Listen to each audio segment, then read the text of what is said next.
एक चीज़ ये है कि जो डायलॉग है जो कि वालिदैन के और औलाद के दरमियान होता है, या काउंसलर्स और पेशेंट के दरमियान, या काउंसलर्स और पेरेंट्स के दरमियान, या ये जो ट्रायंगुलर डायलॉग है जिसमें प्रोफेशनल्स भी बात करते हैं, पेरेंट्स भी मौजूद हैं और पेशेंट्स भी मौजूद हैं, और इस डायलॉग को हम काफ़ी स्मूथली कंडक्ट करते हैं, जैसे कि बारी बारी बात करते हैं। लेकिन जब घर में बात हो रही होती है पेशेंट की और फैमिली मेंबर्स की, तो उसमें क्या माहौल में फ़र्क होता है? कोई आप में से बताएगा कि घर में जब पेरेंट्स बात कर रहे होते हैं और पेशेंट बात कर रहा होता है, तो ये जो बाइलैटरल डायलॉग है ये तो और भी पुरसुकून होना चाहिए ना। ये तो ट्रायंगुलर डायलॉग है कि जिसमें पेशेंट्स भी हैं, काउंसलर्स भी हैं और पेरेंट्स भी हैं, और सिर्फ एक पेशेंट के पेरेंट्स या काउंसलर नहीं है, बल्कि कई पेरेंट्स हैं, कई पेशेंट्स हैं और एक से ज़्यादा काउंसलर हैं, और हम एक बातचीत कंडक्ट कर रहे हैं। लेकिन यहाँ से उठ के जब फॉलोअप पे आए हुए फैमिली मेंबर्स घर जाएंगे अपने मरीज के साथ, तो बाइलैटरल हो जाएगा, ट्रायंगुलर की बजाय वो बाइलैटरल डायलॉग हो जाएगा। एक पेशेंट है और उसकी वालदा है और उसके वालिद हैं, उसका एक भाई है या उसकी कोई बीवी है, और वो बैठ के अब आपस में बात करेंगे, तो वो और भी पुरसुकून होना चाहिए ना। लेकिन क्या वो और पुरसुकून होता है? आपने एक अहम सवाल उठाया है कि उसमें से पेशेंट की तरफ से रिस्पेक्ट का एलिमेंट खत्म हो जाता है और पेरेंट्स की तरफ से भी चाका खुल जाता है, क्योंकि फिर पेरेंट्स भी अपनी हवाड़ निकालने के लिए आज़ाद हैं और पेशेंट भी अपने जो खुल के बात करना चाहता है।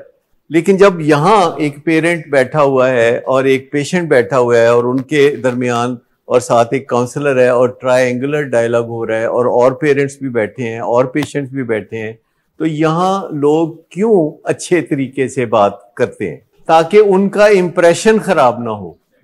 परिया पंचायत जो होती है जिसमें और लोग भी होते हैं, बाज़ औक़ात पूरे ख़ानदान के लोग बैठ के कोई काम कर रहे होते हैं, तो जो दूसरे लोग होते हैं, जो मैं अभी बात कर रहा था पावर ऑफ अदर्स, तो पावर ऑफ अदर्स जो है ये बहुत अच्छी पावर होती है जिसे पंचायत की ताकत कहते हैं, जिसमें दुनिया भर में जो ममालिक हैं उनकी असम्बलियाँ होती हैं, सूबाई असम्बलियाँ, कौमी असम्बलियाँ और भी इस किस्म के फोरम्स होते हैं। फिर अक़वाम मुत्तहिदा में तमाम ममालिक के लोग आके बैठते हैं और वो जो बात कर रहे हैं वो बात ब्रॉडकास्ट हो रही होती है, रेडियो, टेलीविज़न और अखबारात के ज़रिए तमाम दुनिया में फैल रही होती है, और वहाँ हर बंदे को सोच के बोलना पड़ता है। ये है पावर ऑफ अदर्स, कि आपको अपने इम्प्रेशन की फिक्र होती है। पावर ऑफ अदर्स अगर हमारे लिए फ़ायदेमंद है तो हमें ऐसे फोरम पे बात करते रहना चाहिए जहां हम और दूसरे लोग संभाल कर बात करते। ऐसे फोरम पे, जैसे ये फोरम है, तो यहाँ जब आप बात करते हैं और फिर जाके घर में बात करते हैं, और घर में भी थोड़ा फ़र्क तो होता है। मुझे आप बताइए कि जैसे यहाँ बात करते हैं आप और आपके साहबजादे, तो घर जाके जो बातचीत होती है तो उसमें थोड़ा फ़र्क हो, पहले की निस्बत तो फ़र्क पड़ा होगा। अब घर में भी बात अच्छे तरीके से होना शुरू हो चुकी है और बच्चे भी सीख गए। तो यहाँ बात करने के तरीके से, जिसको ट्रायंगुलर निगोशिएशंस हम कहते हैं, या कहते हैं स्टेक होल्डर्स हैं सब जो कि बात कर रहे हैं, और अगर आप गूगल पे सर्च करेंगे तो ये जो माहौल होता है जिसमें तीनों पार्टियां बैठी होती हैं या सारी पार्टियां बैठी होती हैं, इस माहौल में जब बात हो रही होती है तो अल्टीमेटली इसके असरात इस माहौल से बाहर भी जाते हैं, घर में भी जाते हैं, क्योंकि एक दूसरे के साथ जब बात करते हैं तो वो रेफरेंस देते हैं कि देखिए वहाँ ये बात कही गई थी, या विलिंग वेज वाले ये कह रहे थे, और आपने वहाँ ये बात कही थी और मैंने यहाँ ये बात कही थी। तो अगर आप गूगल पे सर्च करें या यूट्यूब पे सर्च करें तो आपको ऐसे जो सेशंस हैं जैसा ये होता है ये कहीं भी नहीं मिलेगा। आप मुझे बता सकते हैं कि वो कहीं भी क्यों नहीं मिलेगा? ये अगर आप गूगल पे सर्च करें, यूट्यूब पे सर्च करें, आपको हर चीज़ मिल जाएगी। काउंसलिंग सेशन मिल जाएंगे, एक काउंसलर एक पेशेंट से बात कर रहा है वो मिल जाएगा, एक काउंसलर एक पेरेंट से बात कर रहा है वो मिल जाएगा। लेकिन तीनों पार्टियां मौजूद नहीं होगी। तीनों पार्टियां, जैसे वो कहते हैं ना, शेर बकरी और घास को आपने दरिया के दूसरी जानब पहुंचाना हो तो कैसे पहुंचाते हैं पता आपको? ये कहानी सुनी हुई है आपने? शेर, बकरी और घास को इकट्ठे तीनों को नहीं पहुंचाया जा सकता। आप पहले शेर और घास को ले जाएंगे तो शेर घास नहीं खाता, तो दोनों चीजें उधर पहुंच जाएंगी। और फिर आप इधर आके तो बकरी को ले जाएंगे, किसको वापस लाएंगे? अब तो आप बकरी को उधर छोड़ के शेर और घास को दोनों को वापस ले आएंगे, और उसके बाद आप ये इन दोनों को भी उधर वापस ले जाएंगे। तो ये एहतियात करनी पड़ती है क्योंकि शेर बकरी खा जाता है, बकरी घास खा जाती है। तो ये जो ट्रायंगुलर सेशन है ये आमतौर पर दुनिया में क्यों नहीं होते कि मरीज भी बैठा हो और उसकी फैमिली भी बैठी हो और काउंसलर भी बैठा हो और तीनों की बातचीत हो रही हो? तो ये क्यों नहीं होता, आप बता सकते हैं? फैमिली तो वहां हमसे ज्यादा स्ट्रांग है जो कि इलाज में आती है, जो स्ट्रांग नहीं होती वो इलाज में नहीं आती। अमेरिका में भी कोई 4% फैमिलीज हैं जो अपने बच्चों को लेके इलाज में जाती हैं, और पाकिस्तान में भी ऐसी ही सूरत हाल है, बहुत महदूद है कि जो इलाज में लेके जाते हैं। लेकिन जो काउंसलर्स हैं वो इस बात में आसानी महसूस करते हैं कि वो या तो मरीज से बात करें या फिर वो फैमिली से बात करें, लेकिन दोनों के साथ इकट्ठे बात करना मुश्किल होता है। दुनिया भर में ऐसा समझा जाता है। आप मुझे बता सकते हैं कि क्यों? नहीं, ऐसा नहीं है, ये ऐसा हमें लगता है। कल्चर जो है दुनिया भर में क्वांटिटेटिव डिफरेंसेस हो सकते हैं, क्वालिटेटिव डिफरेंसेस नहीं होते। क्वांटिटेटिव डिफरेंसेस हो सकते हैं, थोड़ा या ज्यादा चीज हो सकती है, लेकिन सवाल ये पैदा होता है कि काउंसलर और पेशेंट और फैमिली, इनको इकट्ठे बिठा के दुनिया में कहीं भी बात नहीं होती। मुश्किल हो जाता है कि जब पेशेंट भी मौजूद होता है ट्रीटमेंट सेंटर में और घर से फैमिली आती है, तो एक ट्रायंगुलर डायलॉग मुश्किल होता है, क्योंकि पेशेंट और फैमिली घर में जिस तरह एक दूसरे के साथ इंटरेक्ट करते हैं, काउंसलर्स को ये बहुत ऑड लगता है कि उनके दफ्तर में कोई मियाँ बीवी या फैमिली वाले और पेशेंट बैठ के आपस में लड़ाई करें।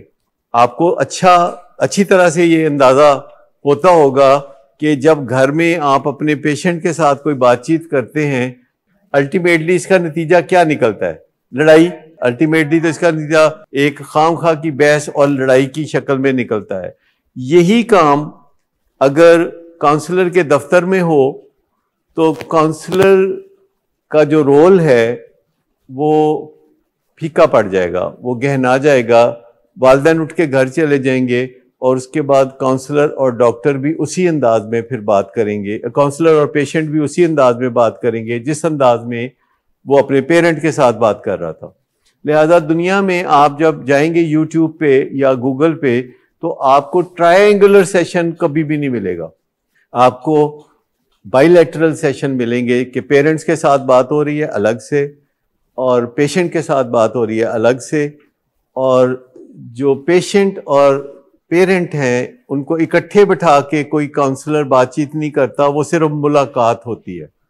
और उस मुलाकात को भी बहुत तकलीफ दे समझा जाता है, उस मुलाकात को बहुत मुश्किल समझा जाता है कि पेशेंट अपने घर वालों को मिलते ही ऐसी बातचीत शुरू करता है और घर वाले इतनी मुश्किल में फंस जाते हैं कि उस मुलाकात को जल्दी से जल्दी ख़त्म कराया जाता है। आपको पता है कि जितने भी ट्रीटमेंट सेंटर्स हैं पाकिस्तान में, उनमें से ज़्यादातर में पेशेंट की पहली मुलाकात कितने अरसे में कराई जाती है पेरेंट्स से? 20 डेज, 40 डेज, 45 डेज, इस तरह का।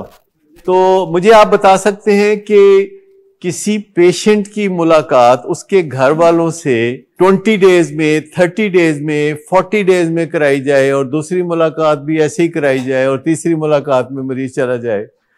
कल मैं एक फैमिली आई हुई थी और वो किसी जगह से उन्होंने पहले इलाज कराया हुआ था और उन्होंने डिस्चार्ज स्लिप वहाँ की मुझे दिखाई। डिस्चार्ज स्लिप समझते हैं ना, छुट्टी के टाइम पे डिस्चार्ज स्लिप देते हैं। तो उस डिस्चार्ज स्लिप में लिखा हुआ था कि जब तक वो अदारा इजाज़त ना दे, दोनों मियाँ बीवी इकट्ठे नहीं रहेंगे।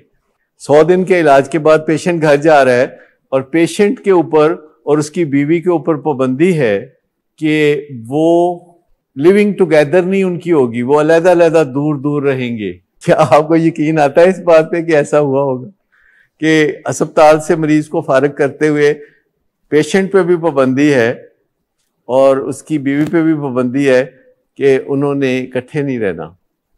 उसकी बस स्केच, उसका उतने हिस्से का स्केच जो है नेक्स्ट सेशन में दिखाऊंगा। तो मैं हैरान हो गया कि ये किस किस किस्म के काम होते हैं। लेकिन मुझे ये बताइए कि वो मुलाकात क्यों नहीं करा।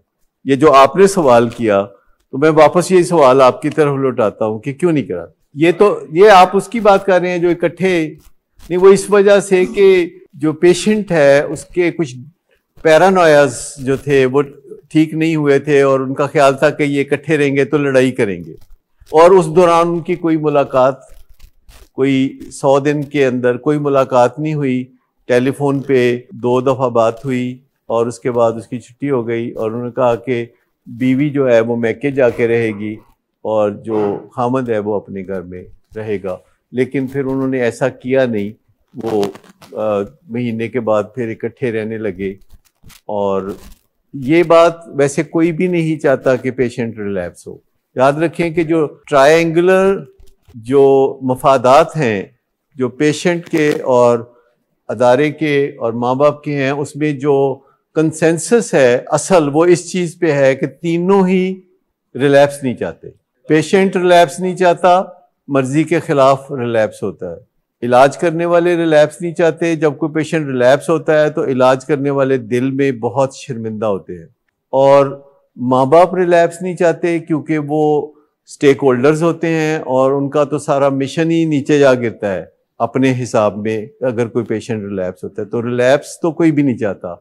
लेकिन सवाल ये पैदा होता है कि जो पेशेंट है वो दाखिल करवाया है और अगले दिन कोई मुलाकात नहीं, हफ्ते बाद कोई मुलाकात नहीं, महीने बाद या 40 दिन बाद या 45 दिन बाद मुलाकात हो रही है। तो मुझे बताइए कि इसकी क्या वजह है कि बैठ के सलाह मशवरे के अंदाज में, जैसे अभी आप बैठे हुए हैं, पेशेंट्स हैं जो भी करंटली जेरे इलाज हैं, पेशेंट्स हैं जो घर से आए हुए हैं अपनी फैमिलीज़ के साथ, पेशेंट हैं जिनकी फैमिलीज़ यहाँ पे मौजूद हैं जो फॉलोअप में हैं, या कोई तो सब बात कर सकते हैं और अमूमन बहुत ही अच्छे तरीके से, बड़े ही डिसेंट तरीके से सारे बात करते। ट्रीटमेंट सेंटर वालों को यह डर होता है कि मरीज हमारी बेइज्जती ना कर दे घर वालों के सामने या घर वालों की बेइज्जती ना कर दे हमारे सामने। तो ये कितने दिन ऐसे गुजारा चलेगा? नहीं, डेटा थोड़ा बहुत तो मौजूद होता है, लेकिन असल सवाल ये है कि स्टैंडर्ड ट्रीटमेंट क्या है।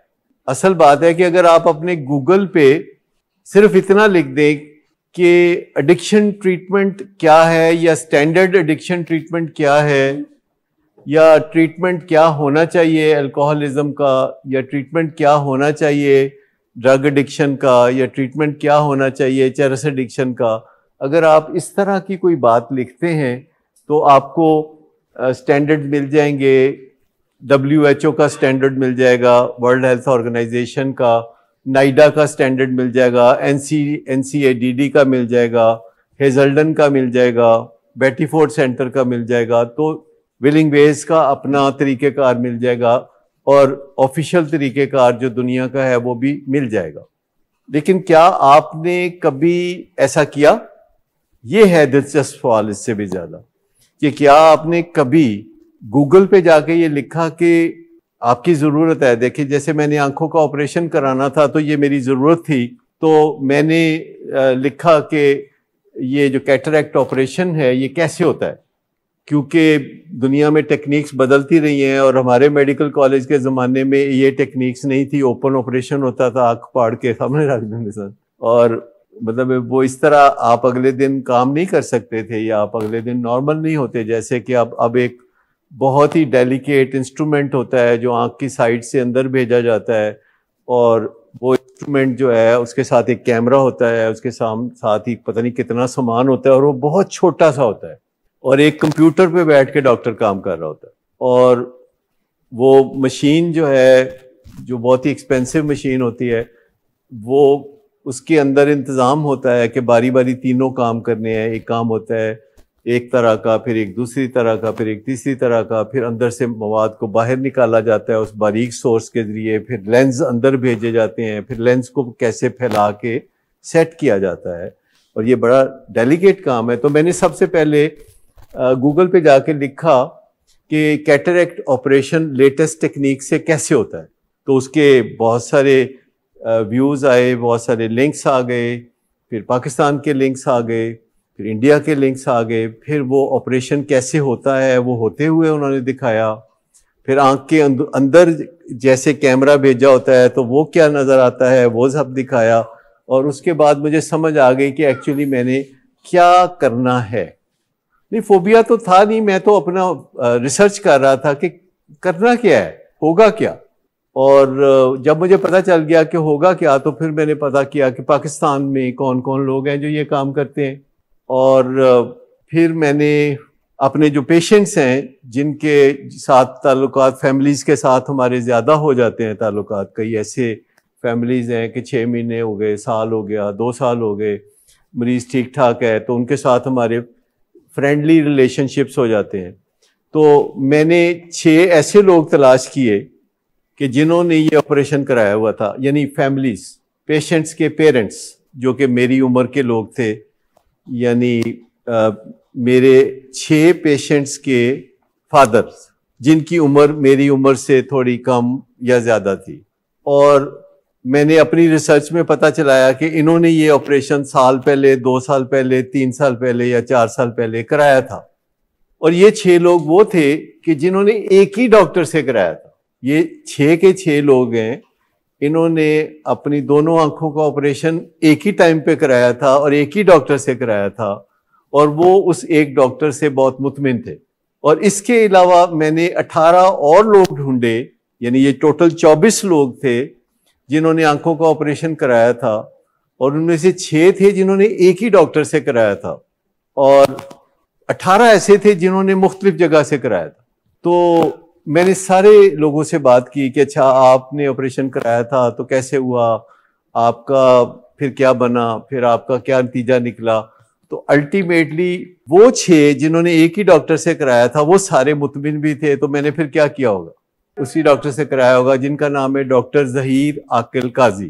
तो उनका जब मुझे पता चला कि मेरे जो, चूँकि मुझे बहुत भरोसा था इस बात पे कि जो मेरे पेशेंट्स के फादर हैं जिन्होंने खुद ऑपरेशन कराया है वो मुझे सही गाइड करेंगे, तो मैंने उनसे रब्ता किया उन्हीं के ज़रिए, यानी जिन्होंने पहले काम कराया था उनके उधर भी ताल्लुकात थे, तो उन्होंने मेरी अपॉइंटमेंट फिक्स की। अच्छा, तो जब मैंने उनसे मुआयना कराया तो मैंने उन्हें बड़ा माकूल डॉक्टर पाया, और फिर मैंने उनसे अपना ऑपरेशन कराया। उन्होंने ऑपरेशन बहुत अच्छे तरीके से किया, लेकिन एक मज़ेदार बात यह है कि मेरा ऑपरेशन करते हुए वो मुझसे सवाल करते रहे कि मैं क्या काम करता हूँ और कैसे काम करता हूँ, और मेरा दिल चाह रहा था कि वो मेरे ऑपरेशन पे तवज्जो दें। और वो ऑपरेशन करते हुए मुसलसल मुझसे सवाल कर रहे थे, ये कैसे करते हैं आप काम। यानी उनके लिए हमारा जो काम था वो बहुत मुश्किल काम था, और उनके कुछ ऐसे तजर्बात थे जिनकी रोशनी में मुझसे फिर वो सवाल कर रहे थे। अब मेरी आंखों का हो रहा है ऑपरेशन, और उस ऑपरेशन के दौरान वो मुझसे सवाल कर रहे थे कुछ इस किस्म के कि आप वो फ़लाँ चीज़ को कैसे टैकल करते हैं और फ़लाँ चीज़ को कैसे हैंडल करते हैं। और मैं ऑपरेशन भी करवा रहा था और साथ उनको मैं जवाब भी दे रहा था। लेकिन मुझे एतमाद था कि वो, चूँकि उनका रोज़मर्रा काम है, उनके एक बाएं हाथ का खेल है जो कि वो कर रहे हैं, उनके लिए ये कोई ऐसी अनोखी बात नहीं है। और 50 मिनट्स में उन्होंने दोनों आँखों का ऑपरेशन मुकम्मल कर दिया, और मुझे कहा कि जी अब आप उठ के तो चले जाएं। और उन्होंने मुझे कहा कि आपकी जो पहला ऑपरेशन, जो पहली आँख का ऑपरेशन किया है उसमें से अभी नज़र नहीं आएगा, लेकिन जो अभी अभी किया है दूसरी आँख का ऑपरेशन, उसमें से आपको अभी थोड़ी देर में थोड़ा बहुत नज़र आएगा, और बाहर जाके आप पहचान लेंगे कि मेरी बेगम कौन है। तो बड़े हंसी मजाक वाले डॉक्टर भी थे। खैर थोड़ी देर के बाद दोनों आंखों में से उसी तरीके से नज़र आना शुरू हो गया। और ये साइंस की मिरेकल है अल्हम्दुलिल्लाह कि इतना नाजुक काम। और जब मैं ऑपरेशन करा के घर वापस आया तो मैंने अपने बेड में उतनी ही वॉक की जितनी कि रोज़ मैं रेस कोर्स पार्क में करता हूँ। असल बात ये थी कि क्या आप एडिक्शन ट्रीटमेंट के लिए जब आप आते हैं तो क्या आप ऐसा करते हैं कि आप गूगल पे जाके लिखें कि एडिक्शन ट्रीटमेंट क्या होती है और उसमें कौन क्या करता है और इसका क्या रिकॉर्ड है, क्या इस तरह की कोई चीज़ें करते हैं? क्योंकि अगर आप ऐसा चीज़ें करें तो आपको हर चीज़ में आसानी होने लगेगी। अभी जो बातें हम आपको कहते हैं, जैसे कि थोड़ी देर पहले बातें कर रहे थे तो मैं कह रहा था चौकीदारा ना करें, तो आपका दिल नहीं मानता। सच्ची बात है ना, सच्ची बात है ना, थोड़ा दिल नहीं मानता कि चौकीदारा से नहीं छड़ना, ठीक है ना। क्योंकि अगर आपका दिल एक दफा पूरी तरह से ये बात मान ले कि चौकीदारा बेकार चीज है, इसका कोई फायदा नहीं है, अगर आपके बिल्कुल दिल में उतर जाए ना ये बात, तो फिर आप चौकीदारा छोड़ देंगे। लेकिन चूंकि ये बात दिल में नहीं उतरती तो आप कहते हैं कि डॉक्टर साहब ताड़े वाला काम भी करी जाने आ ते नाले चौकीदारा भी करी जाने। मुझे बताएं ऐसे ही है या फर्क है? आप कहते हैं जो ਤੁਹਾਡਾ काम है वो भी करी जाने आ, जेड़ा साडा काम है वो भी करी जाइए। किसी हद तक आप कह सकती हैं अपने तौर पर कि आपके दिल में ये बात उतर गई है कि चौकीदारा काम नहीं करता। लेकिन मैं आपको बताऊं कि ज्यादातर जो फैमिलीज हैं उनको इस मंजिल तक पहुंचने के लिए वक्त चाहिए। हमारे पास जो पेशेंट्स आते हैं, साइकियाट्रिक पेशेंट्स आते हैं, तो वो हमारे पास आने से पहले वो तावीज़, टूने, टोटके, जिन भूत निकलवाना, ये सारे काम कर रहे होते हैं। और हमारे पास आने के बाद भी वो ये काम जारी रखना चाहते हैं और हम उन्हें कहते हैं कि आप ये काम छोड़ दें। वो कहते हैं जी तुसी अपना काम करो, ए असी अपना प्राइवेटली करी जाने आ। ये पीरों फकीरों पे जाना, ये टूने टोटके करना, ये तवीज़ धागे करना, ये पानी दम कराने, ये वो जारी रखना चाहते हैं। कहते जी ताड़ी दुआ ते असी दे रहे हैं मरीज नूं ना, तुसी जड़ियां 2 गोलियां ते 1 कैप्सूल दिता है वो ते असी दे रहे हैं, हुण तुहानूं की प्रॉब्लम है? तो हम उन्हें बताते हैं कि इसमें बहुत बड़ा प्रॉब्लम है। इसमें बहुत बड़ा प्रॉब्लम है कि जब पेशेंट आगे चल के बेहतर होगा तो आपका अकीदा ये होगा कि ये वो दम दरूद से या टूने टोटके से ठीक हुआ है, दवा से ठीक नहीं हुआ। अब आपका सवाल अगला ये होगा कि ਇਹਦੇ ਨਾਲ ਕੀ फर्क पैंदा है कि वो कहें कि टूने टोटके से ठीक हुआ है या दवा से ठीक हुआ है। तो सवाल ये नहीं है कि गलत जगह क्रेडिट जाता है, सवाल ये है कि वो बहुत जल्द दवा को छोड़ देंगे और मर्ज वापस आ जाएगा और आप दोबारा जब वही दवा देंगे तो वो उतना असर नहीं करेगी जो पहले असर करती थी। एक दफा दवा जब भरपूर असर कर रही होती है तो उसको अगर आप छोड़ देते हैं तो दोबारा नए सिरे से जब वो दवा शुरू करते हैं तो क्वांटिटी ज्यादा होती है, असर कम होता है। ये इंसान की बॉडी की एक नेचर ऐसी है कि अगर ब्लड प्रेशर की भी आप बार बार दवा छोड़ेंगे तो आपको 1 की बजाय 2 की बजाय 3 दवाएं इस्तेमाल करनी होगी। सो बहुत सारी चीजें ऐसी होती हैं जिनको हम सुपरस्टिशंस कहते हैं। जैसे इस जुमेरात को वसीम को जब वो चिप मिलना था 100 दिन का, तो इन्हें कहा जी अगे मैंने चिप मिले सी, उस तो बाद मेरा रिलैप्स हो गया, या इस तरह की कोई चीज। तो हम आपको सबको ये बताते हैं कि इन ज़ईफ़ुल इत्क़ादी वाली चीज़ों में से निकल आए। और ये एक इखलाकी मशवरा नहीं है, ये एक मेडिकल मशवरा है। क्योंकि जब तक आप सुपरस्टिशन में रहेंगे यानी ज़ईफ़ुल इत्क़ादी में रहेंगे और मनफी थॉट्स से मुतासर होंगे, आपके अंदर बहुत सारी नेगेटिव एनर्जी जन्म लेती रहेगी और वो नेगेटिव एनर्जी आपको सेहतमंद नहीं होने देगी। एक ताज़ा रिसर्च आई है कि सबसे ज़्यादा कोरोना का जो निशाना है वो लोग बने हैं जो सबसे ज़्यादा डरते थे। दुनिया भर में जो सबसे ज़्यादा मोहतात लोग थे, क्योंकि साइंस का एक कानून है कि जिस चीज़ से आप डरते हैं वो चीज़ होके रहती।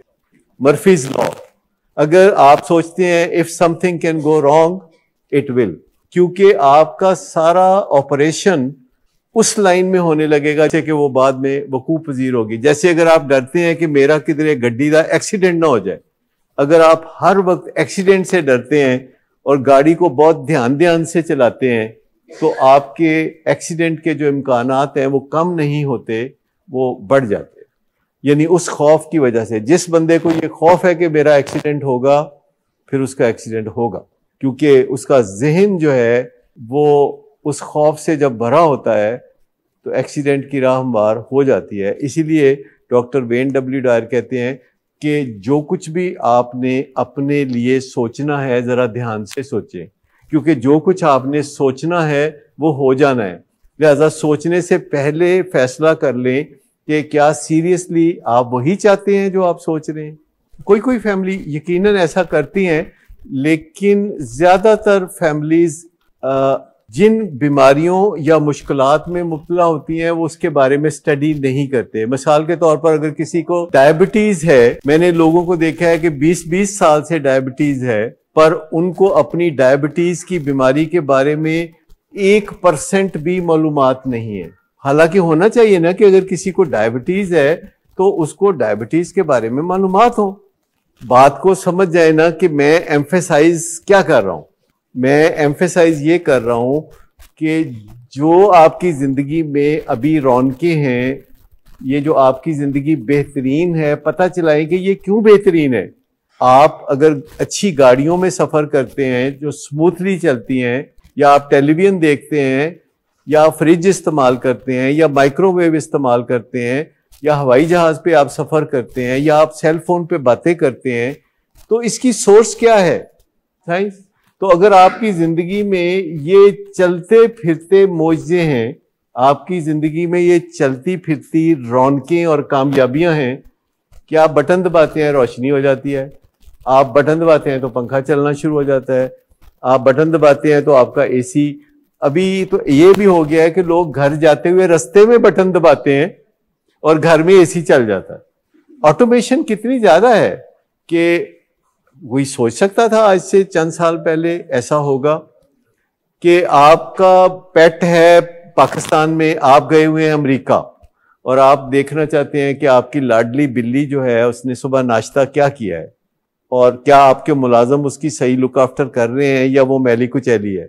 आप अमेरिका में बैठ के जब चाहें उसको देख सकते हैं कि आपकी बिल्ली खैर आफियत से। जो भी बातचीत आपने की है उसमें कुछ नैरेटिव है, यानी वाकया आपने बयान किया है कि जब आप लोग आइसक्रीम खाने गए तो क्या बना, और आइसक्रीम का जो ये दावत थी या आइसक्रीम खाने का जो प्रोग्राम था स्टार्ट टू फिनिश, वो कैसे बदमज़ा हुआ। लेकिन बीच में कुछ आपने जजमेंट्स दिए, बदतमीजी की, रूड था। इससे आमतौर पर हम वालिदैन को परहेज करने के लिए कहते हैं, हम कहते हैं कि आप वाकया बयान करें, अपना जो बीच में जजमेंट है वो ना डालें। नंबर 1, एक तो वाकया जो आपने बयान किया है वो इटसेल्फ कन्वे कर देता है कि बदतमीजी की थी कि नहीं की थी, लेकिन बदतमीजी का जो लफ्ज़ है कि इसने बदतमीजी की मेरे साथ और मेरी बहन के साथ यानी खाला के साथ, ये सब्जेक्टिव है। लेकिन ये चीज़ ऑब्जेक्टिव है कि आइसक्रीम आने से पहले ये कहीं चले गए, कुछ अपना पर्सनल शौक पूरा करने के लिए कोई फ्रेम बनाना था और पीछे आइसक्रीम के पिघलने का ख़तरा था और ये बर वक्त नहीं पहुँचे और आप फिर घर वापस आ गए और इन्होंने उससे पहले कहा कि मैं अपना बंदोबस्त कर लूँगा वापस आने का, और आपने फिर इनको 4 दफ़ा कॉल किया और इन्होंने चारों दफ़ा काटा। बेहतर था आप 1 दफ़ा कॉल करती तो 1 दफ़ा काटते, ये तो उल्टा 4 दफ़ा काटा। तो याद रखें कि जब भी आपका कोई रिलेटिव या घर का फर्द या कोई दोस्त या कोई बंदा आपका टेलीफोन काटता है तो आप उसको दोबारा फ़ोन नहीं करते, आप दोबारा फ़ोन नहीं करते। अगर आपका कोई फ़ोन नहीं उठाता तब भी आप उसको दोबारा फ़ोन कभी नहीं करते जब तक कि वो खुद वापस ना करे या जब तक कि आग ना लगी हो कहीं। अगर आप फायर ब्रिगेड वालों को कॉल करते हैं और वो मिस्ड कॉल हो जाती है या वो काट देते हैं आपकी कॉल, तो आप दोबारा कॉल करें। तो सिर्फ फायर ब्रिगेड वालों या 1122 वालों को या 15 वालों को, ऐसी जगहों पे जब आप कॉल करें जो कि आपके रिलेटिव नहीं है, सर्विस प्रोवाइडर हैं, और अगर उन्होंने कॉल नहीं उठाई तो आप दोबारा करेंगे। लेकिन अपने हस्बैंड को दोबारा कभी कॉल ना करें, अगर उसने नहीं उठाई, मिस्ड हो गई है, अब उसने कॉल करनी है, ये उसकी रिस्पॉन्सिबिलिटी है, क्योंकि इससे बहुत गलत मैसेज जाता है दूसरे बंदे को कि जब आप कॉल करें और वो मिस्ड कॉल होती है और वो नहीं उठाता या किसी तरीके से रिस्पॉन्ड नहीं करता और आप बार बार करते हैं, तो इसका मतलब है आप कह रहे हैं कि मेरी कोई अहमियत नहीं है, तुम्हारी अहमियत है, इस्टेब्लिश हो जाता है। तो एक तो ये कभी नहीं करना। दूसरा, जब आपका बच्चा कहता है कि मैं बंदोबस्त कर लूंगा, तो आप खुश हो जाएं, आप बोले सुभान अल्लाह, वापसी पे मेरे लिए टमाटर भी लेते आना, या कोई आप एडिशनल जिम्मेदारी भी उसको दें, क्योंकि ही इज बिकमिंग रिस्पॉन्सिबल।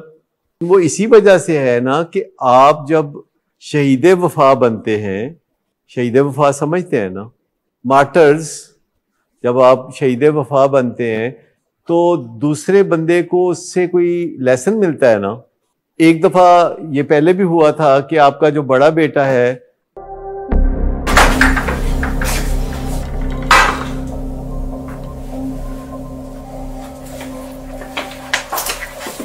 आज फिर भी कराया तो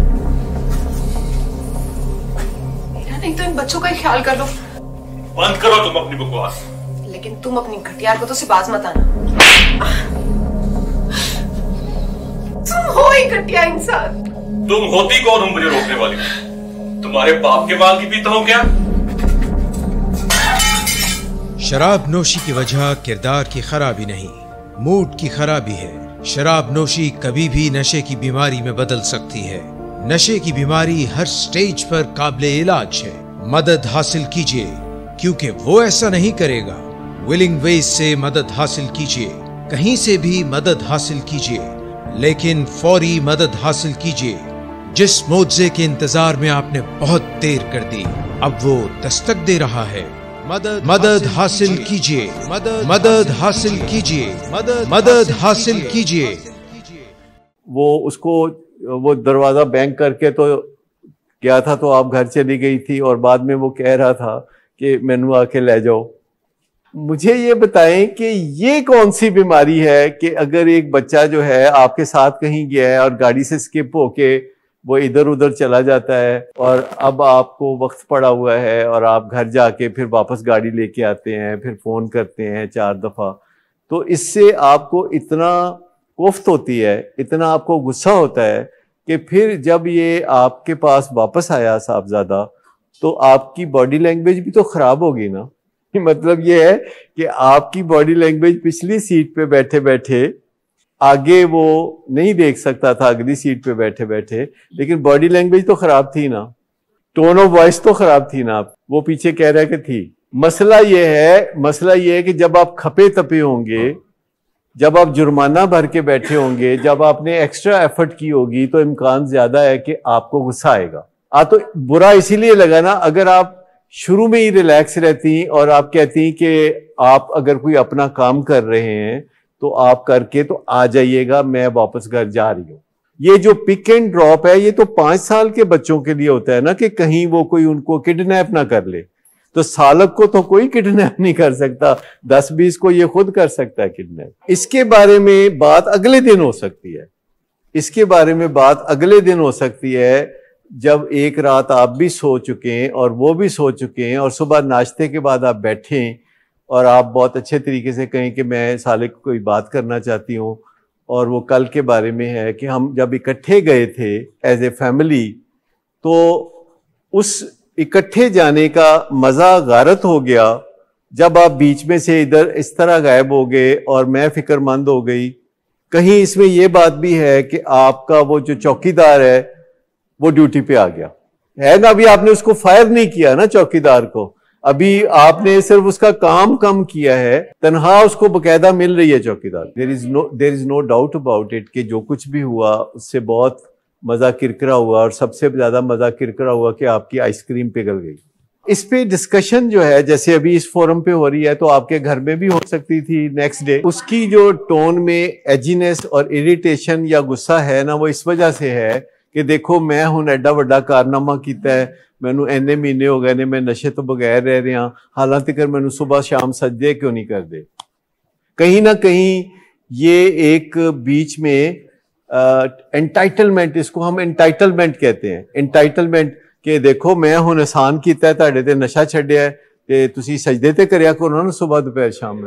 देखिए ना, दिल की एक धड़कन होती है और वो धड़कन 2 हिस्सों पे मुश्तमिल होती है, दिल कंट्रैक्ट करता है, दिल रिलैक्स करता है। ये सिंपल सी बात है। बाकी जो कुछ भी है ना, वो एरिदमियाज है। देखिए, जब भी लोग फैमिली टाइम के लिए कहीं जाते हैं और बीच में हस्बैंड को एक बिजनेस कॉल आ जाती है और वो बिजनेस कॉल कर सुनने लगता है, तो बाकी फैमिली क्या महसूस करती है? स्पॉइल हो गया ना काम।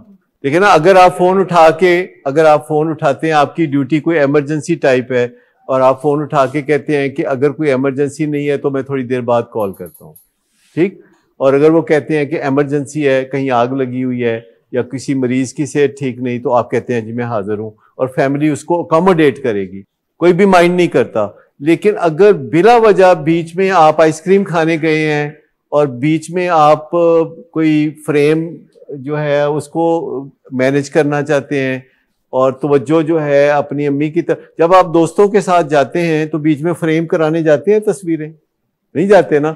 दोस्तों के साथ तो आप इतना लवी डवी होते हैं कि मेरा दिल हाजिर है, मेरा फेफड़े हाजिर है, मेरा जिगर हाजिर है। नहीं, जो बात मैंने कही है कि जब आप दोस्तों के साथ मगन होते हैं तो आपके इर्द गिर्द पटाखे भी चल रहे हो तो आपको आवाज नहीं आती।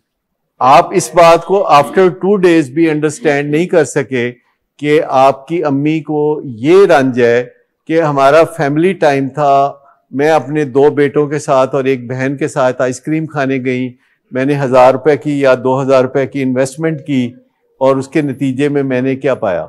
ये इस तरह नहीं होता।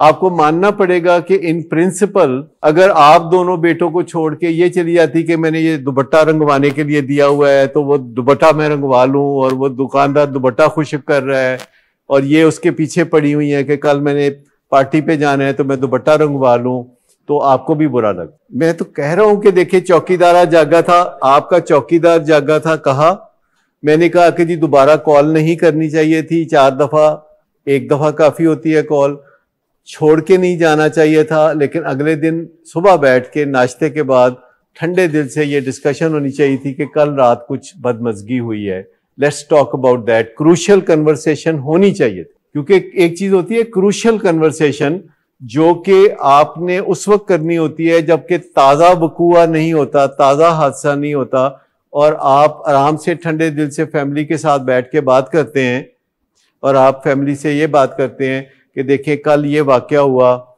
इससे मुझे बहुत रंजिश हुई है या इससे मेरा कोई नुकसान हो गया है और मैं तवक्को रखता हूँ कि आइंदा आप इस चीज़ का ख्याल करेंगे।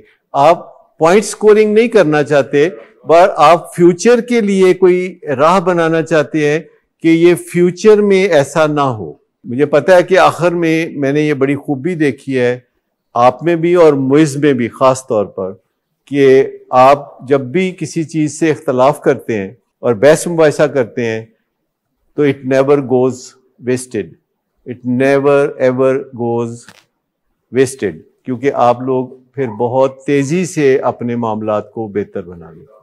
अच्छा, ये बीच में एक आपकी स्लिप ऑफ द टंग है, मैं उस पर कमेंट ज़रूर करना चाहूँगा कि दोस्त भाइयों से आगे नहीं होते, भाई आगे होते हैं, दोस्त पीछे होते हैं। अगर आप दोस्तों को आगे रखेंगे, भाइयों को पीछे रखेंगे तो कहीं ना कहीं गड़बड़ हो जाएगी। कोई दोस्त कोई आगे नहीं होता। दोस्त जो होते हैं वो अपना मुकाम पे होते हैं, पर भाई का मुकाम उससे आगे होता है और उसको रखना चाहिए जिंदा सलामत, वरना आपके भाई अच्छा महसूस नहीं करेंगे। बाय द वे चीज ये सामने आई है कि आप सबको और मुझे भी, आप सबको और मुझे भी अपनी जिंदगी से दोस्तों को थोड़ा डी एम्फेसाइज करने की जरूरत है। डी एम्फेसाइज समझते हैं आप क्या होता है?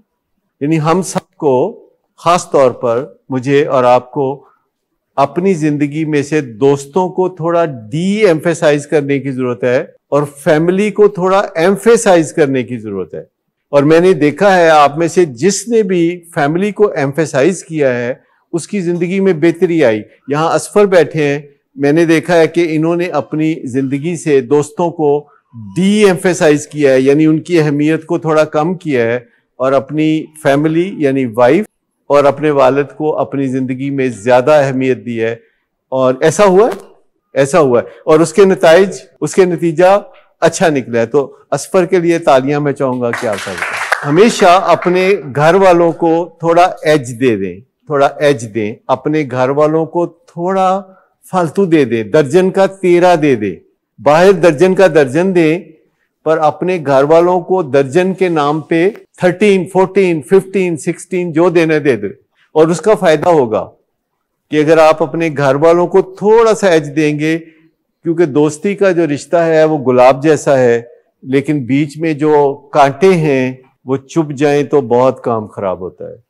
तो उस कांटों को इग्नोर मत करें। दोस्ती के रिश्ते में कांटे भी हैं, क्योंकि कोई दोस्त अचानक मासूमियत में बगैर सोचे समझे आपके साथ कोई ऐसी बात कर सकता है कि जिसके नतीजे में आप अपनी सारी जिंदगी भुगतते रहे।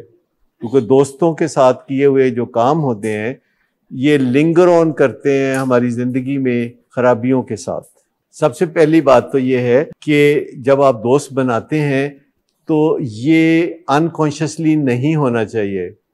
यानी जैसे ज्यादातर लोग जो मोहब्बत करते हैं वो मोहब्बत करते हैं या उनको मोहब्बत हो जाती है। आप मुझे बताएंगे कि क्या होता है? ज्यादातर जो लोग लड़की लड़का मोहब्बत करते हैं तो उन्हें मोहब्बत हो जाती है या वो मोहब्बत करते हैं? हो जाती है। इसी वजह से फिर उसके नताइज आप देखते हैं क्या निकलते हैं। जब वो फिर शादियां होती हैं या फिर जब आगे जिंदगी चलती है तो फिर कितने बुरे नतीजे निकलते हैं। तो मुझे बताइए कि मोहब्बत होने वाली चीज है या करने वाली? करने वाली चीज है। और जो करने वाली चीज होते हैं उसके कोई ना कोई SOPs होते हैं। लेकिन मोहब्बत के किसी यूनिवर्सिटी में कोई सीढ़ियां उतर रही है लड़की, उसकी किताबें गिर गई हैं, लड़के ने उठा के पकड़ा दी हैं, लो जी मोहब्बत हो गई है। मैं आपको बताऊं कि विल पावर के बारे में हम कहते हैं कि नशे की बीमारी से निकलने के लिए विल पावर काम नहीं करती, लेकिन वॉशरूम ना जाना थोड़ी देर के लिए ये विल पावर के काबू आ जाता है। तो आपने विल पावर इस्तेमाल करनी है। जी, मैं ये जरा पहले एक बात कर रहा था तो मैं ये कह रहा हूं कि मोहब्बत एक्चुअली होने वाली चीज नहीं है, ये करने वाली चीज है। और जो करने वाली चीज होती है उसके SOPs होते हैं, और जो मोहब्बत हो जाती है वो ब्लाइंड होती है। हालांकि मोहब्बत को ऐनक लगवानी चाहिए, मोहब्बत की नज़र कमज़ोर नहीं होनी चाहिए। और एक बहुत ही अच्छी किताब है, अगर आप में से कोई पढ़ना चाहे, how to avoid marrying a jerk. ये एक बहुत ही लाजवाब किताब है जिसमें लड़कियों और लड़कों को बताया गया है कि किस तरह वो मोहब्बत करें और अपनी ज़िंदगी को खूबसूरत बनाएं। और इस पे मेरी एक वीडियो भी है जो कि 10-12 साल पहले की है, जिसमें मैंने तफसील से बताया है कि मोहब्बत कैसे करते हैं। तो अगर आप चाहें तो वो वीडियो भी देख सकते हैं। जो काम अनकॉन्शियसली होते हैं, जैसे दोस्त बनाना, अमूमन दोस्त बनाए नहीं जाते, दोस्त बन जाते हैं। जो आपके बेंच पे साथ बैठा है वो आपका दोस्त बन गया है। जो आपकी हमसायगी में रहता है जनाब वो आपका दोस्त बन गया है। जो किसी दोस्त का दोस्त है उससे मुलाकात हो गई तो वो आपका भी दोस्त बन गया है। तो ये तरीका दोस्त बनाने की बजाय आप इस्तेमाल कर सकते हैं कि जिससे आपका कोई एक खाका हो कि जो मेरा दोस्त है उसमें कोई ना कोई खूबी होनी चाहिए मुझसे बढ़ के, या जो मेरा दोस्त है उसके अंदर कोई खराबी नहीं होनी चाहिए, उसके अंदर कोई इल्लत नहीं होनी चाहिए, वो जुआ ना खेलता हो, वो ये ना करता हो, वो ना करता हो। और कोई ना कोई आपका क्राइटेरियन या स्टैंडर्ड होना चाहिए कि ये स्टैंडर्ड पे जो पूरा उतरेगा वो मेरा दोस्त होगा। और अगर आप किसी को गलती से दोस्त बना बैठे हैं तो आप उसे अनफ्रेंड कर सकते हैं। जैसे फेसबुक पे आप दोस्तों को अनफ्रेंड करते हैं तो आप अनफ्रेंड कर सकते हैं। असल में आप माशाल्लाह डॉक्टर हैं और आप 1 साल से नशे के बगैर ज़िंदगी गुजार रहे हैं और स्पेशलिस्ट डॉक्टर हैं, और आप एब्स्टिनेंट हैं। एब्स्टिनेंट समझते हैं, यानी आप नशे के बगैर रह रहे हैं, लेकिन सोब्राइटी का मज़ा चखने का मौका अभी नहीं मिला।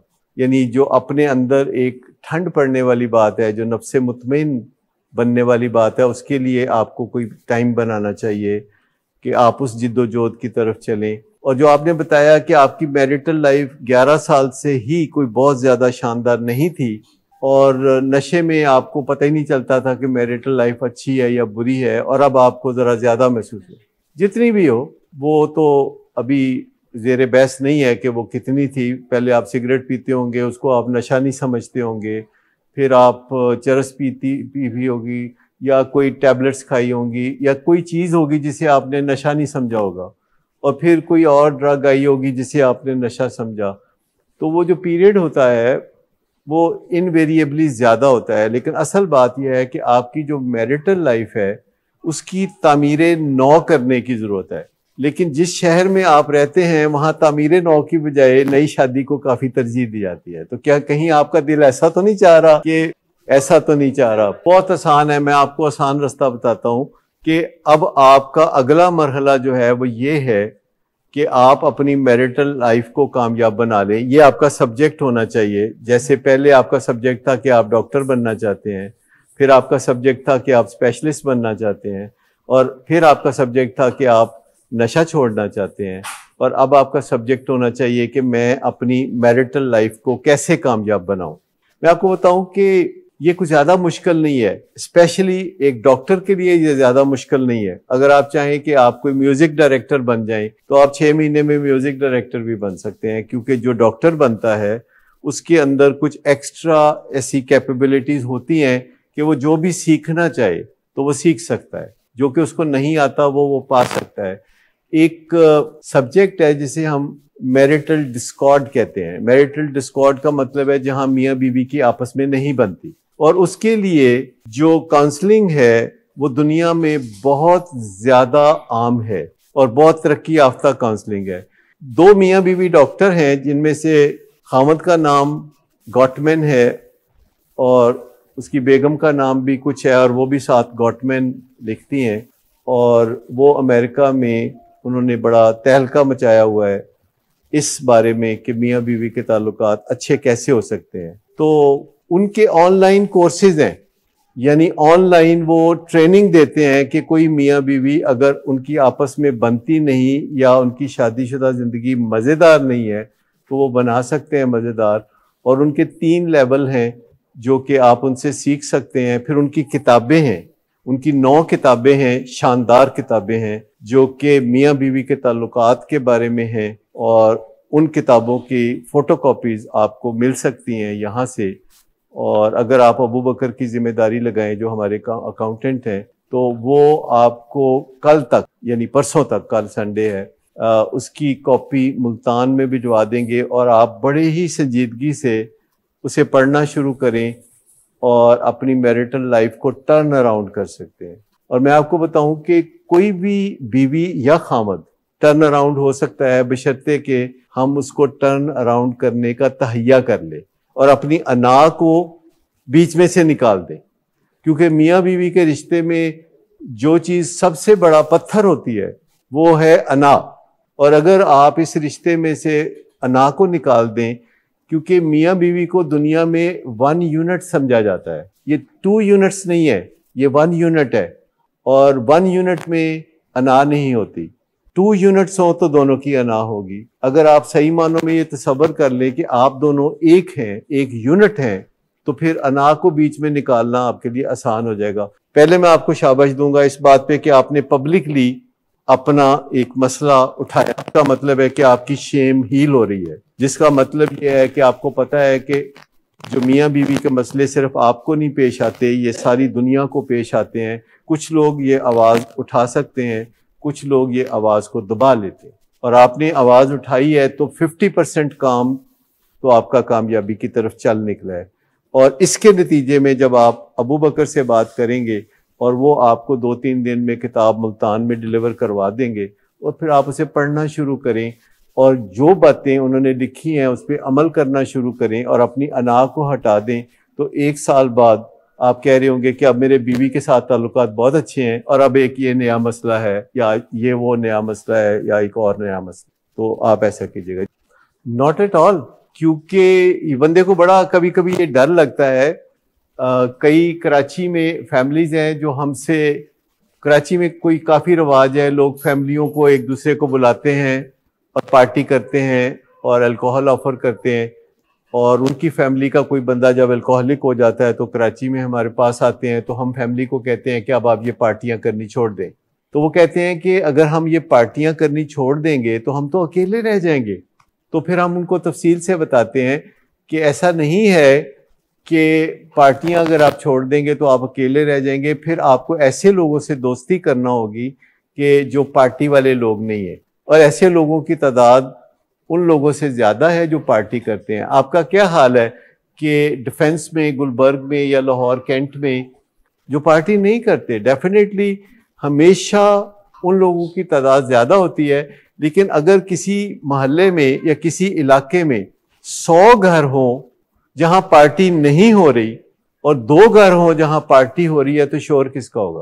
पार्टी। वो 100 घर जहां पार्टी नहीं हो रही तो वहां तो आपको गुजर जाएंगे, आपको पता ही नहीं चलेगा। लेकिन अगर किसी घर में पार्टी हो रही है और आप उस घर के करीब से गुजरेंगे तो आप चौंके बगैर नहीं रह सकते। इसका मतलब ये नहीं कि पार्टी ज्यादा घरों में हो रही है, इसका मतलब सिर्फ ये है कि जो लोग पार्टी करते हैं उनका शोर ज्यादा होता है। डिपेंड करता है कि अगर ये पुलिसिंग है तो पुलिसिंग है, अगर ये पुलिसिंग नहीं है तो पुलिसिंग नहीं है। लेकिन पहला एक सवाल ये है कि स्टैंड असल में ये नहीं है कि आप अकेले बाहर नहीं जा सकते। ये फैमिली का अपना अज्यूम करदा तरीका है कि वो अकेले बाहर नहीं जा सकता। असल बात यह है कि उसका अकेले बाहर जाने का स्टाइल क्या है। मिसाल के तौर पर वो अकेले बाहर जाना चाहता है और आप कहते हैं कि ना जाओ और वो रुक जाता है, तो इसका मतलब है कि वो अकेले बाहर जा सकता है। लेकिन अगर वो अकेले बाहर जाता है और आप सारी फैमिली उसको पकड़ लेते हैं कि नहीं जा सकता, तो कहता मैं तो जाना ही जाना है, तो फिर ये वो बंदा है जिसे अकेले बाहर नहीं जाना चाहिए। ठीक, अकेले बाहर जाना बिग डील नहीं है। टेलीफोन का जो इस्तेमाल है, जो मोबाइल का इस्तेमाल है, अगर उसका स्टैंड है कि वो नहीं करेगा क्योंकि मोबाइल से एंटी काउंसलिंग होती है। देखिए, जब कोई बंदा स्ट्रक्चर के साथ जुड़ा होता है और फॉलोअप पर आ रहा होता है तो उसकी काउंसलिंग हो रही होती है। और ऐसे ही बंदे को जब मोबाइल मिल जाता है तो उसके जरिए एंटी काउंसलिंग समझते हैं, अगेंस्ट द काउंसलिंग, यानी वो अगेंस्ट द काउंसलिंग काम शुरू हो जाता है। और वो काम कौन कर रहा होता है? दोस्त और हवारी। और वो काम ये कर रहा होता है और वो ज्यादा असर रखता है नदीम नूर से।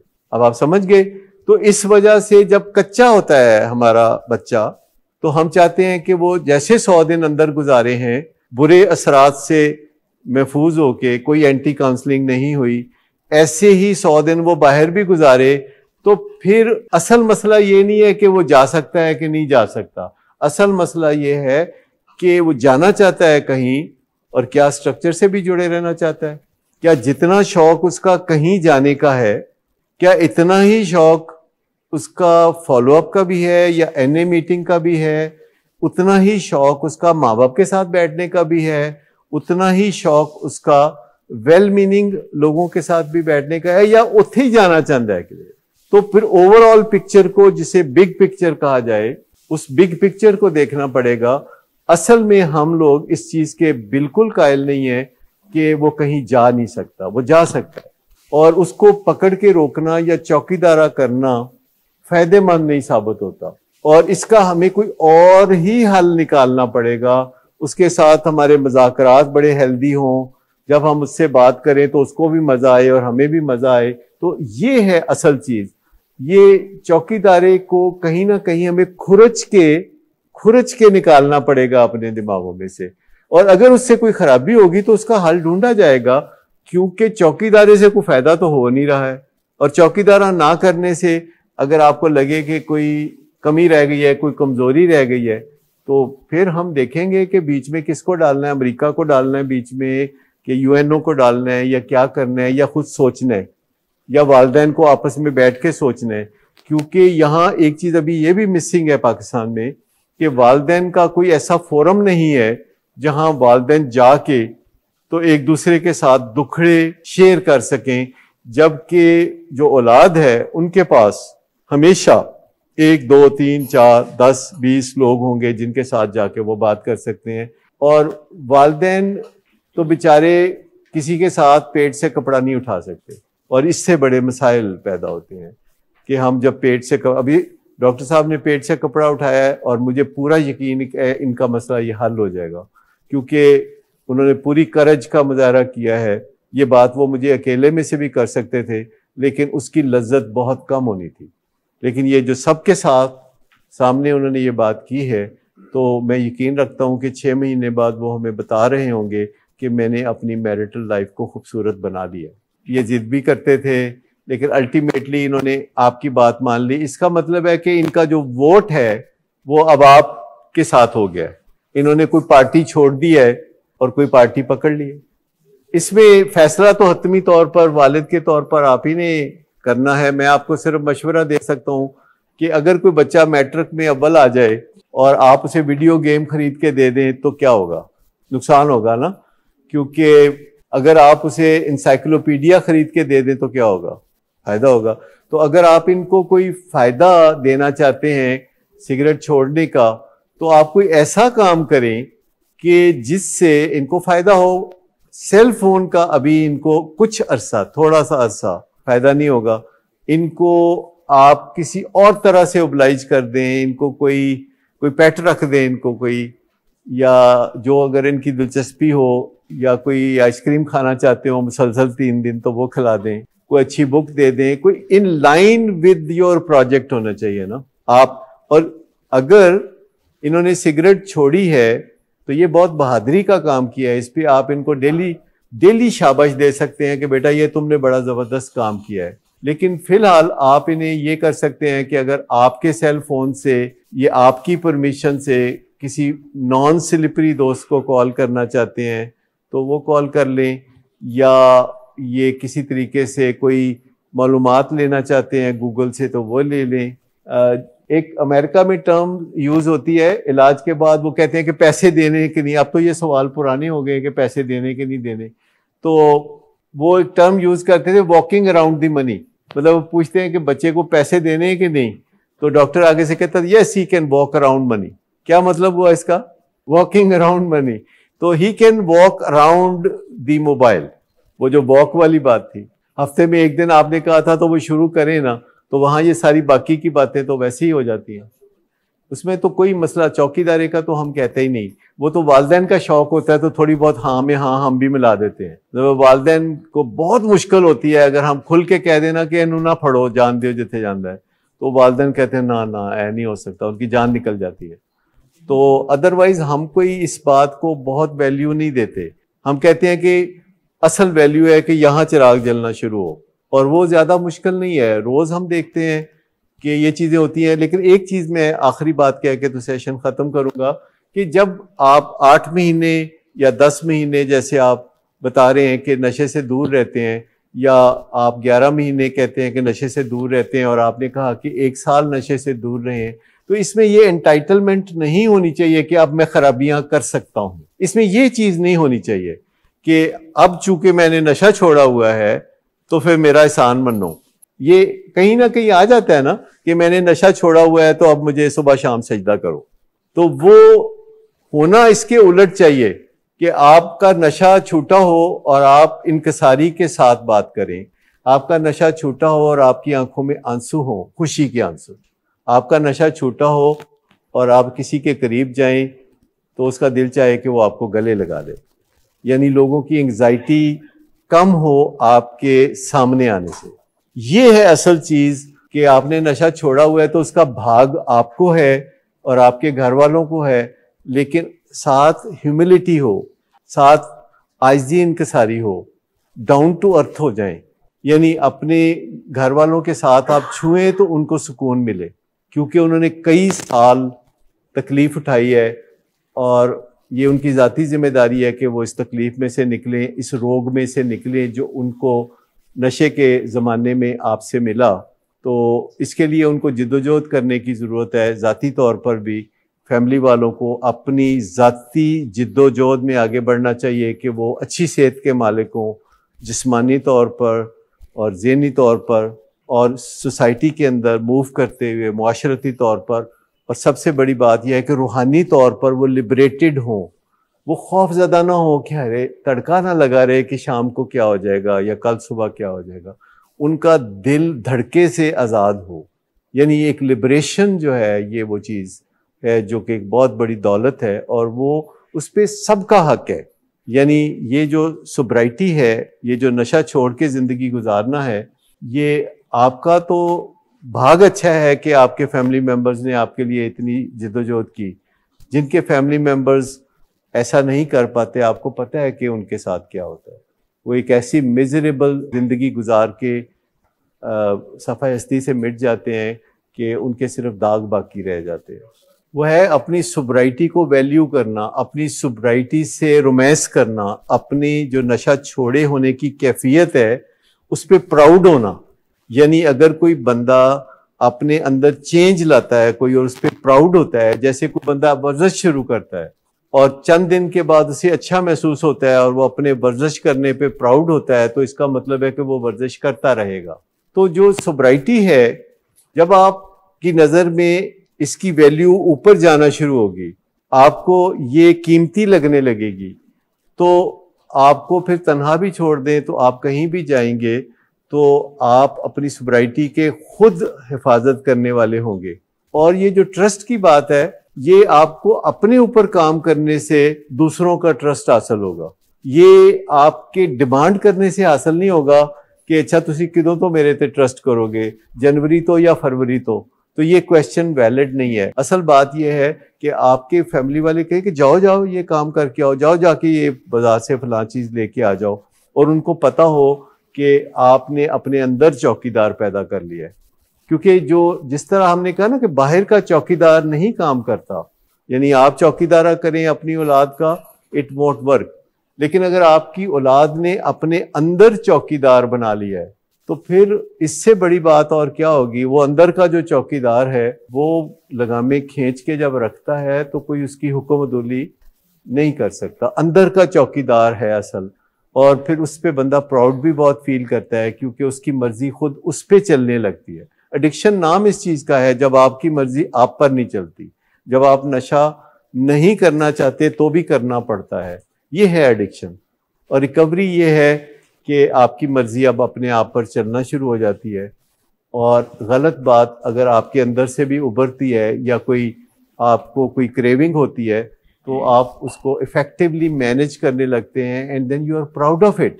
और आप अपनी रिकवरी से एक रोमांटिक रिलेशनशिप बना लेते हैं। ये है वो असल चीज़ कि रोमांटिक रिलेशनशिप अपनी रिकवरी से आप बना लेते हैं। आप फैंटेसाइज करते हैं कि आगे चल के ऐसा हो जाएगा और मेरी ज़िंदगी ऐसी क्योंकि एक बहुत ज़बरदस्त बात यह है कि आपके दिमाग में अपना एक विजन होना चाहिए कि what I would be like after 1 year और what I would be like after 5 years. अगर आप अच्छी तरह अपने जहन में ये वीडियो देख सकते हैं कि 5 साल बाद आपकी ज़िंदगी में कितने फूल खिले होंगे, तो ये चीज़ आपको अपनी तरफ पुल करेगी, ये चीज़ आपको अपनी तरफ खींचती रहेगी।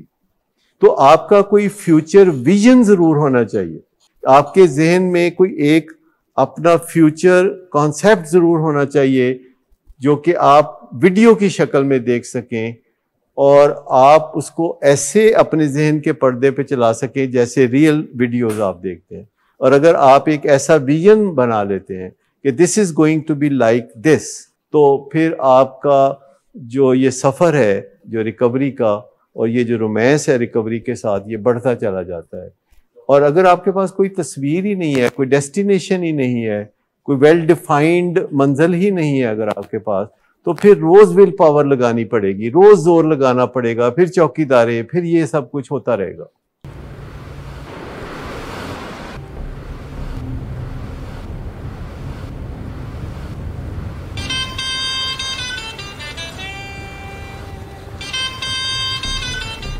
अच्छा, तो अभी तक तुम्हारा इस चीप लड़की के साथ चक्कर चल रहा है?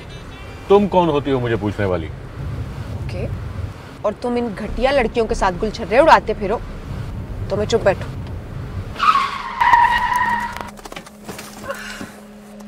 Get out.